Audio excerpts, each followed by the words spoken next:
Welcome to the Big Mike Fun Podcast, where you'll learn about advanced wealth building strategies from real estate investing to creating massive ROI and secured retirement profits. So pour yourself a cup of coffee, grab a notepad, and lean in, because Big Mike has got the mic, starting now. Welcome to the Big Mike Fun Podcast. I'm the Big Mike Zlotnik, and today it is my pleasure and a privilege to welcome back my good friend, Jay Connor. Hi, Jay.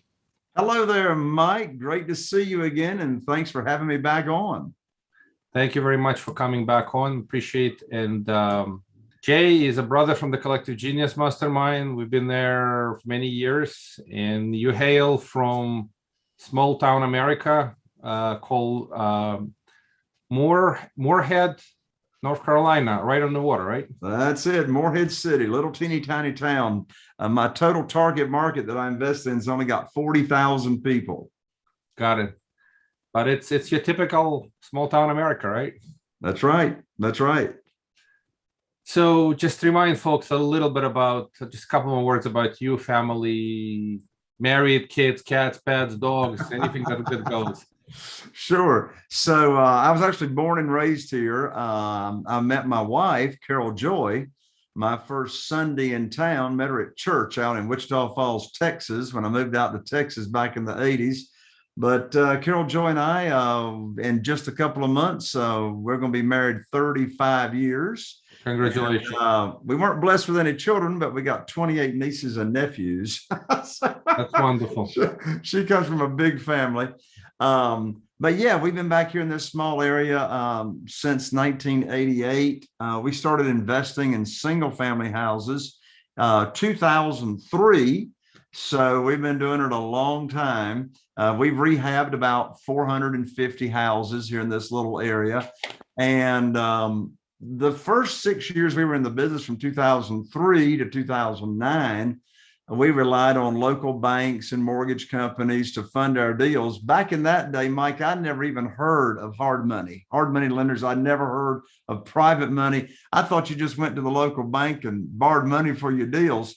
Well, that was a rude awakening. In January 2009, I called up my banker, and I learned real quickly that my lines of credit were gone overnight, and I didn't even know anything about it.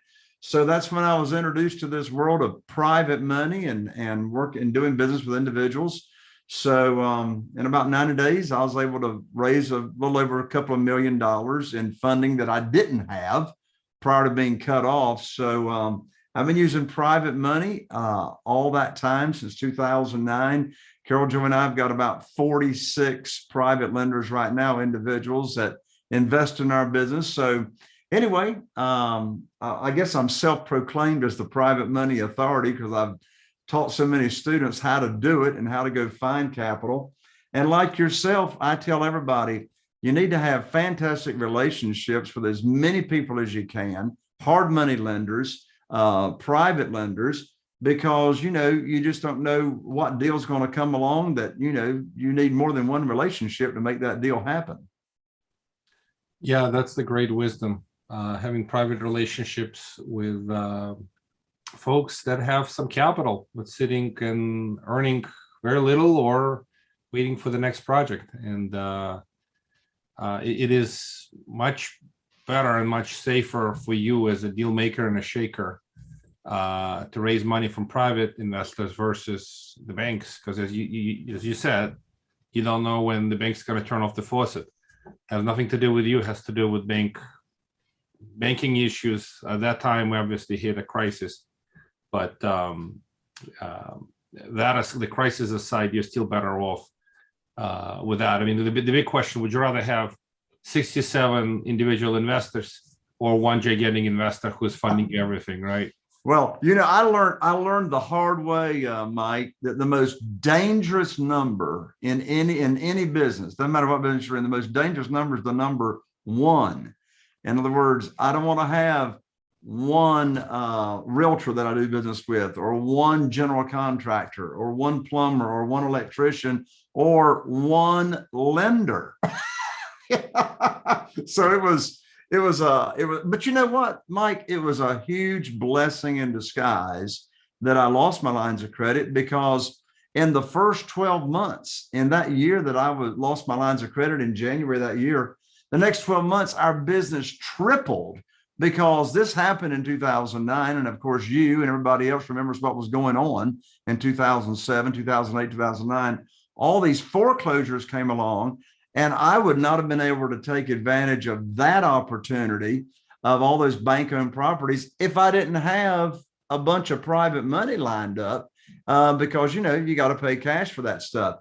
So due to the adversity and that difficulty and that challenge, it was the biggest blessing in disguise that I've come across since starting this business in 2003. In fact, if it were not for that difficulty and that challenge, you and I wouldn't even be here on the podcast with you. Yeah, it's the good old expression. Every pessimist finds difficulty in every opportunity, and every optimist finds an opportunity in every difficulty. It was a difficulty having your lines of credit cut. The reason it was an opportunity is because all these houses got distressed, and you can pick them up at a great price. You just needed to have the capital, and the capital came from private money. By the way, I heard you have a new book out. What's the new book? I do. In fact, it was just released, hit #1 on Amazon. So it's called Where to Get the Money Now. And for your listeners there, Mike, I'm glad to give it away. That'll save them $20 on Amazon. But Where to Get the Money Now, the URL, and I'll ship it to you if they'll just pay a couple of bucks and cover shipping. www.jayconner.com/free book. Jay Conner, I'm with an ER, not an OR. Jay Conner, JayConner.com/free book. And we'll rush that book right out. The book, I go into great detail as to how I've actually been able to attract all these private lenders on funding our deals. I teach in the book where the private lenders are located, where you go to find them, exactly what you say. And it's all about framing. I mean, I have yet, Mike, to ask anybody for money. I haven't asked anybody for money. And people say, well, Jay, how do you get over $8 million from these different individuals to, invest in your business? And it's real simple. I just put on my teacher hat. So of these 40 some private lenders, none of them had ever heard about private money. None of them had ever heard about self-directed IRAs, and that's a big writer downer right there. Over half of our private lenders are loaning money from their retirement accounts for our deals, and they never heard of how to transfer their money over to a third-party custodian to where they could actually loan the money out and have unlimited income per year that's either tax-deferred or tax-free. But I go into all that detail in the book right here. Makes total sense. Thank you for sharing. Let's just cover on a couple of topics. I'm sure you talk about them in the book. Let's just go to the basics. So where are the folks, besides the country clubs, right? Typically, the country club is where most folks hang out with some capital. Let me put it this way. Do you go to country clubs, or how do you find folks with investable capital, may it be untapped retirement money, which is sitting in stocks now, and most people don't know that they can move it to a self-directed custodian and lend the money out, or it is just taxable money? So what are the best places in a average town America, anyone who wants to raise capital for whatever real estate deals they have? Sure. So as you said, I go into detail on the book, but here they are. There's three, in my experience, there's three categories of what I call people. There's three categories of private lenders as to where you find them. The first category is what I call your own warm market, your own center of influence, people that are in your cell phone, your email, your Facebook friends. And I don't mean your fake Facebook friends, but your actual people your call them friends and family. Let's just call them real friends and family. Exactly. The second category of where private lenders are is what I call your expanded warm market. A lot of times I'll have students say to me, Mike, they'll say, Jay, all my people are broke.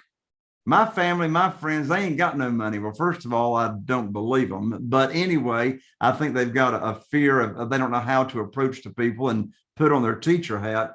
But the expanded warm market, I say go to where the money is. In other words, I say the more money you wallow in, the more money sticks to you. So what's your expanded warm market? Well, first of all, your local community, getting involved in your local community, all the different social networking civic groups, such as Rotary clubs, Chamber of Commerce, your local church or churches. So how can you expand your own network that you have?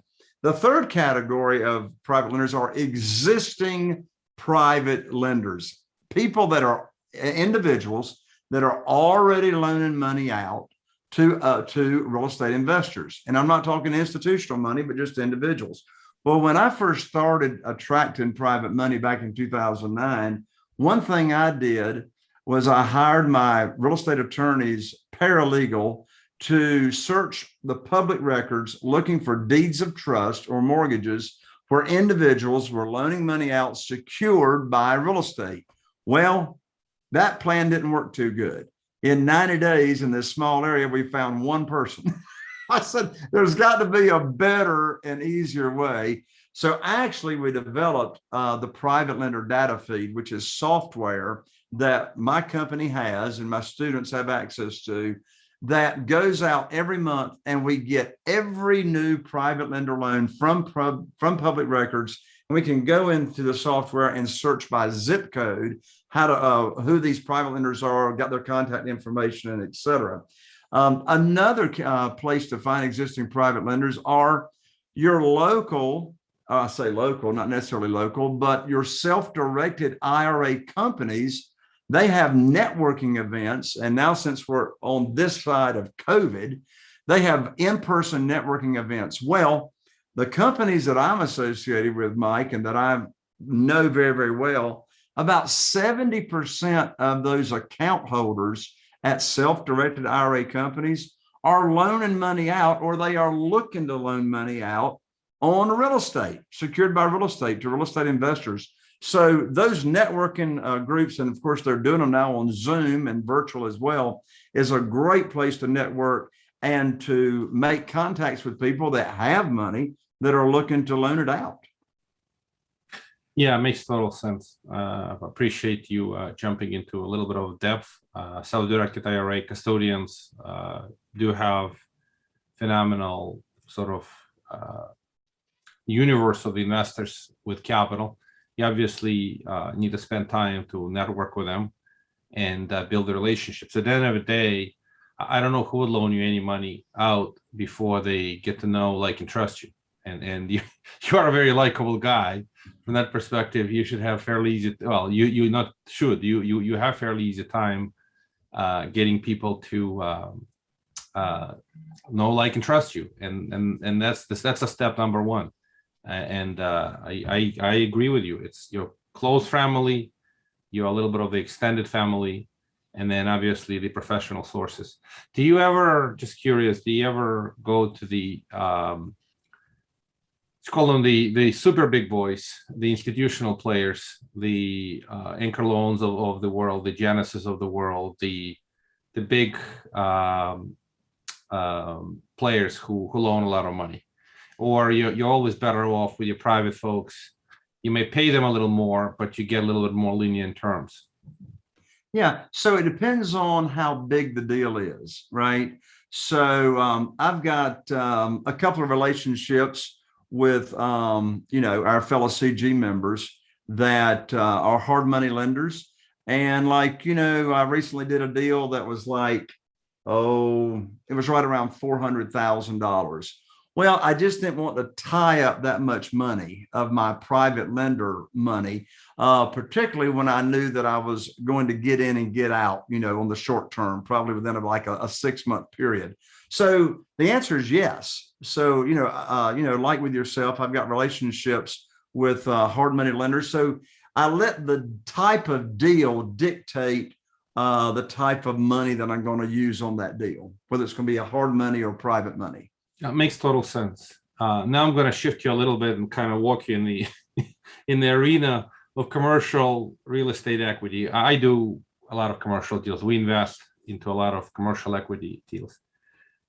Do you, by any chance, again, I haven't read your book. Do you teach folks how to raise capital for equity deals or only pure debt deals? Yeah. In other words, the focus hard money classic versus you're acquiring some small multifamily and you're raising capital for that, but you're raising equity capital, not first lien mortgage. Right. Yeah. The focus of the book is for single family houses. All the examples that I have in it are single family. And of course, as you know, better than anybody else might, if you're raising private money for commercial deals, some small apartments or whatever, it's all the same money. It's structured differently. And, their security is typically different. If you're raising money for a fund, say, in contrast to what we call one-offs, right? Every deal stands on its own. So in this world of private money, we borrow the money, they're getting the deed of trust or mortgage, securing that loan by that property that they're loaning money on. So as I said, it's all the same money, but it's structured differently. Yeah, makes total sense. You're teaching them how to do plain vanilla first trust the deeds or mortgages, relatively safe. They don't capture the same upside as the equity at the same time. Most people just look for safety when they invest in these trust deeds. So it makes total sense. And then on the commercial side, of course, the relationships are similar, but the capital structure a little bit different. So, correct. Any other quick tips, suggestions for folks to how do they build relationship? This is the most fundamental question of all questions. They get to know somebody. They go to an event, like you said, go to a local church or Rotary Club or volunteer events or country club, whatever you want to call them. And how do you wind up not trying to sell, but instead trying to build a relationship? I think it's the most fundamental question, because a lot of people go there with an agenda, and your agenda is to meet people. Other people's agenda is to raise money, and sometimes you can't put the carriage ahead of the horse. You got to build a relationship first. That's How right. do you do that? So, I practice and I teach all the time. When you are getting involved, particularly with a new group, say it's a civic group or whatever, in your local area. And by the way, I have raised a lot of money and I've had just a fantastic relationship with BNI organizations, right? BNI.org. And Ivan Meisner started that group. And so I teach and I practice, go to these organizations giving value. What can you bring? What can you offer to the group as a participant in the group? One big thing that you can offer to do is volunteer to serve in these different groups in whatever kind of capacity, like if it's your local RIA group or if it's your local, you can be a member in a lot of realtor associations and not be a realtor yourself. Well, volunteer to check people in at the group, volunteer to, take money at the door, be a volunteer, be a servant, go there sincerely with a servant's heart. And you're going to be quickly recognized as someone that's trustworthy. And that's just not there to be a taker. I mean, you and I experienced the same thing in our mastermind group. I mean, all of us in that mastermind group, we have got the attitude of what can I do for you? Because it's like Zig Ziglar says, if I can help everybody else get enough of what they're looking for, I'm not going to have to worry about me. Yeah. It's the right attitude. It's a servant's attitude. It does take an investment of time and effort and energy.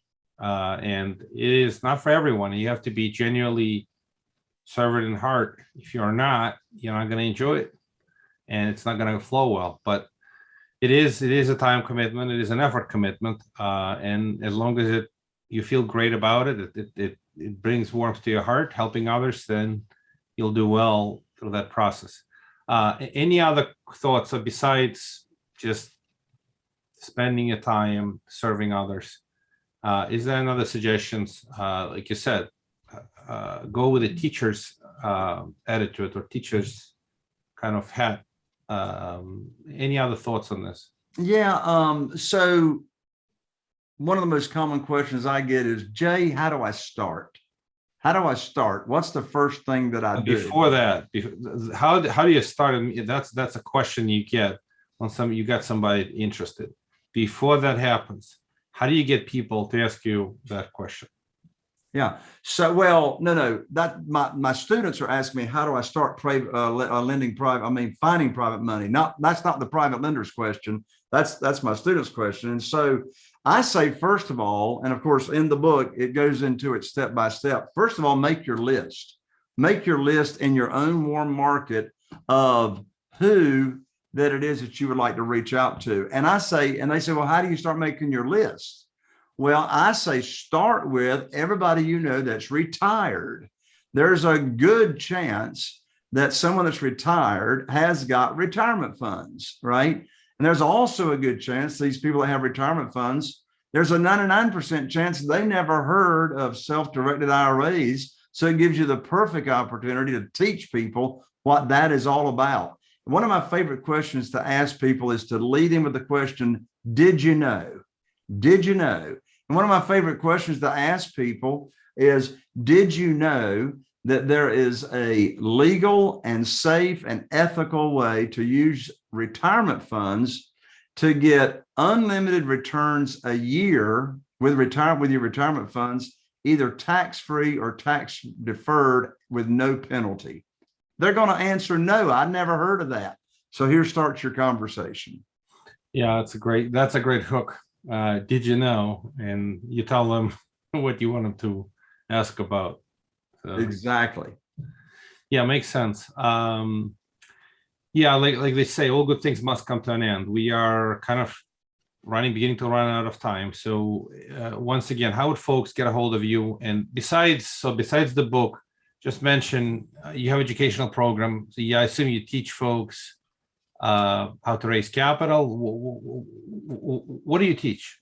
Yeah. So at our live events, my live event is called the Private Money Academy Conference, the Private Money Academy Conference. As a matter of fact, right up here, Mike, when they get the book, I'm going to include 2 free tickets valued at $3,000 to the Private Money Academy Conference. So at that conference, not only do I teach about how to locate and secure a lot of private money very quickly, but I have private lenders at the event for the attendees to network with. And I also teach at the event all 4 pillars of our business, and that is how we find deeply discounted deals, and we don't rely on the multiple listing service, particularly in this market. But how do we find deals? How do we get them funded?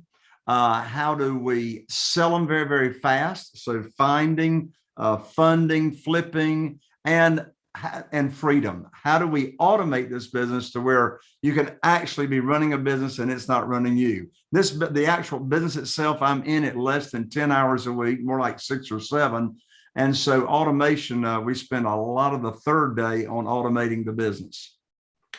Yeah, that makes a lot of sense. Yeah, you either delegate, automate, or get rid of it, right? Exactly. I tell people, dictate, delegate, and disappear. Yeah. It's it's the good old not to do list, and you start with not to do, and then you decide what do you do with not to do items.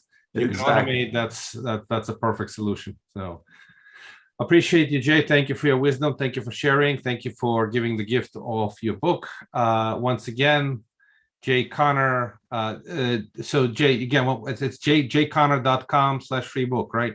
That's it. JAYCONNER.com/free book.